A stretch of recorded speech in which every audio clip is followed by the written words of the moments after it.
പെരിഞ്ഞനം ഗ്രാമപഞ്ചായത്ത് വാർഷിക പദ്ധതിയിൽ ഉൾപ്പെടുത്തി ഭിന്നശേഷിക്കാർക്ക് ഉപകരണങ്ങൾ വിതരണം ചെയ്തു. 6,75,000 രൂപ ചിലവിട്ട് 27 പേർക്കാണ് വിവിധ ഉപകരണങ്ങൾ നൽകിയത്. ഗ്രാമപഞ്ചായത്ത് പ്രസിഡന്റ് വിനീത മോഹൻദാസ് ഉദ്ഘാടനം ചെയ്തു. ക്ഷേമകാര്യ standing committee chairperson Sayida Muthukoya Thangal അധ്യക്ഷയായി.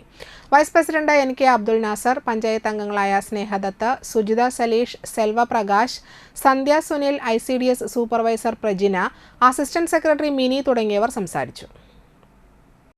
വയ്യായികയ്ക്ക് അനുസരിച്ച് ഇവിടെ ഈ മോട്ടോർ ഘടിപ്പിച്ച വീൽ ചെയർ പുറത്ത് കൊണ്ടുപോയി ഉപയോഗിക്കാനുള്ള വീൽ ചെയർ ഏകദേശം 1,22,000 രൂപയാണ് അതിന് ചിലവ് വരുന്നത്.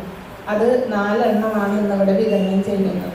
അപ്പം നമ്മൾ മനസ്സിലാക്കേണ്ടത് നമ്മൾക്ക് എന്തെങ്കിലും ഒരു കംപ്ലൈൻറ്റ് വന്നു കഴിഞ്ഞാൽ അത് അവിടെ ഒരു മൂലയിൽ മാറ്റി വയ്ക്കാതെ അതെന്താണ് എന്ന് മനസ്സിലാക്കി അത് അപ്പം തന്നെ റിപ്പയർ ചെയ്ത് അത് ഉപയോഗിക്കാനുള്ള ഒരു ശ്രമം നിങ്ങളുടെ ഭാഗത്ത്